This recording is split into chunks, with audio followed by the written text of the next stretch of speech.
know anyone who is strong? Maybe a big brother or a big sister, or maybe your mum or dad?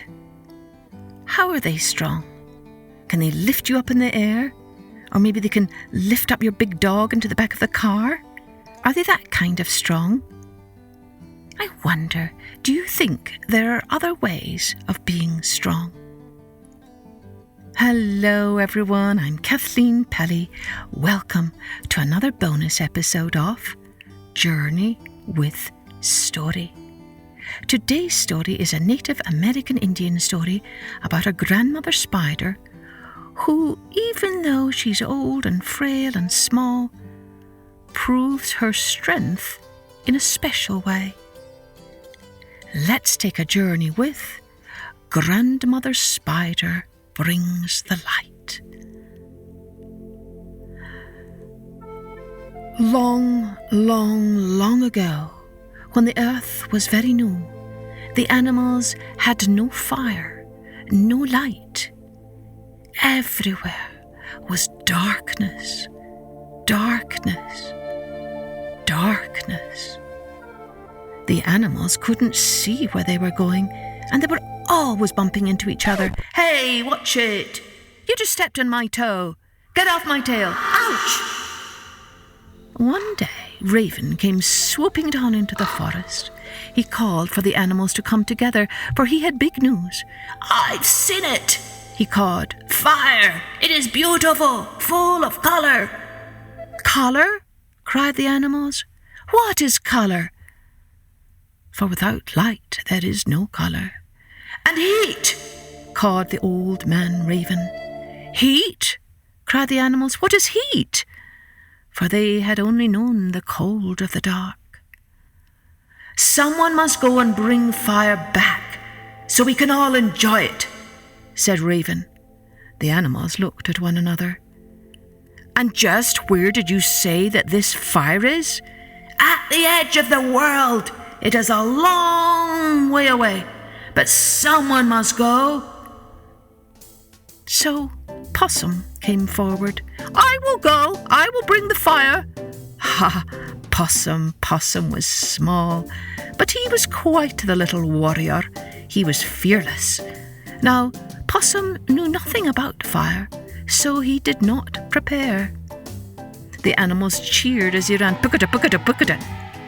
And then he ran, "Bukata, bukata, bukata." And he ran slower, "Bukata, bukata, bukata."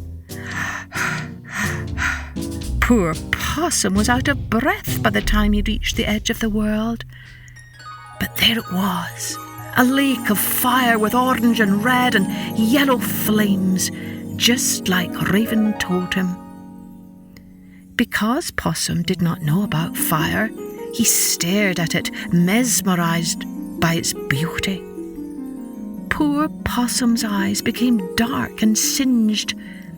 Even to this day, Possum's eyes are sensitive to the light, so he only goes out at night. Possum gathered up a hot burning coal and placed it into his long fluffy tail to keep it safe until he got back to the animals. He turned and ran, "Bukata, bukata, bukata," and he ran, "Bukata, bukata, bukata," and he ran slowly, "Bukata, bukata, bukata," all the way back to the animals. He was so out of breath he could not speak. The animals gathered around. "Where is the fire? Show us the fire." Possum got a second wind. "Here is your fire." But when he unfurled his tail, all the hair had burned away. The fire was gone, and Possum was left with a bare tail to this very day. When Possum saw that his tail was gone, he fell over in a dead faint. Poor Possum. "Now who will go?" said the animals. "It must be someone fast." So Buzzard swooped down. "I will go," said Buzzard. "I am swift. I will fly high over the mountains and lakes and rivers. I will bring back the fire." So Buzzard stretched his wings and he flew off into the dark sky. He flew on and on. Finally, he looked down and saw it, a lake of fire. But Buzzard did not know about fire. He swooped down as fast as he could, faster, faster, and then he felt it, the heat. Never had he felt something so hot. Buzzard had nowhere to put the heat except into his beautiful headdress made of many-coloured feathers. There went Buzzard, higher and higher. It was then that Buzzard noticed that his head was beginning to burn. Poor Buzzard did not know that fire could burn, and fire burned every feather off his head. Buzzards, to this very day, have red, scorched and scarred heads from trying to bring back the fire.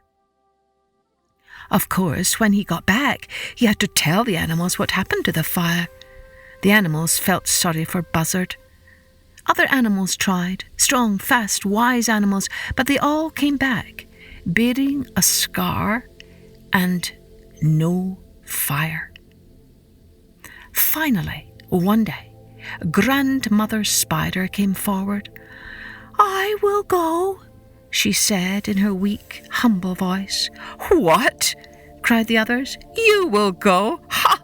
You are too little, too weak, too slow, and too old." "Yes, I am old, but I have listened to the stories you told about trying to get fire. I understand fire. I may be slow, but sometimes slow is better. And as far as being too little and too weak, I think not. Strength can be measured in many ways." "Well, let her try," the animals said. Now, unlike the other animals before her, Grandmother first prepared for her journey before she set off. She found some wet clay and fashioned it into a small pot that she placed on her back. Then she set out for that lake of fire. Step by slow step, she marched on and on and on. It was a very long time by the time Grandmother Spider found the fire. She thanked the fire for its beauty and its heat. She asked if she could have just a small coal to place in her clay pot. Fire gave Grandmother Spider a tiny coal. Now, the clay pot had plenty of time to dry out and was ready for the fire. She put the pot on her back and started on her long, long journey back.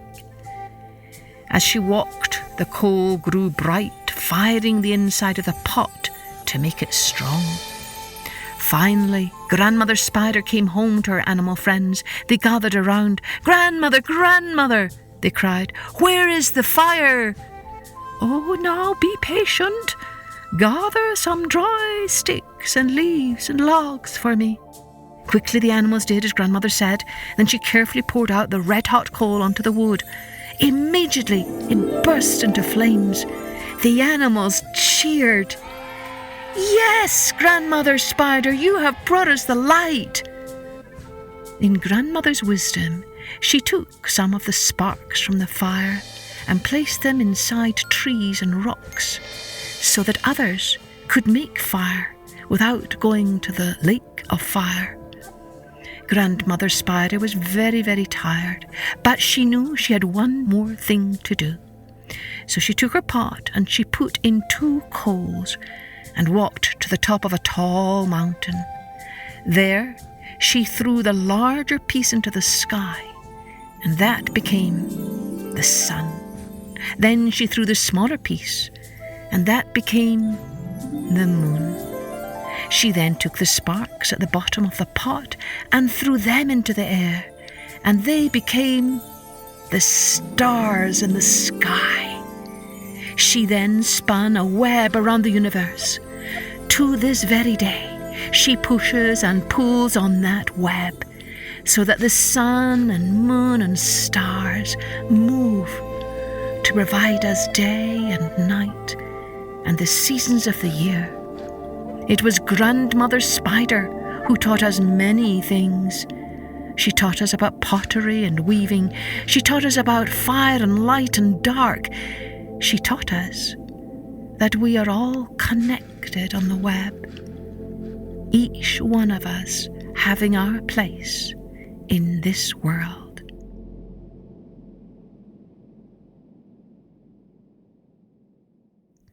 So, what do you think? How was Grandmother Spider strong? Yes, she was strong in wisdom and in understanding. And sometimes that is the best kind of strength to have.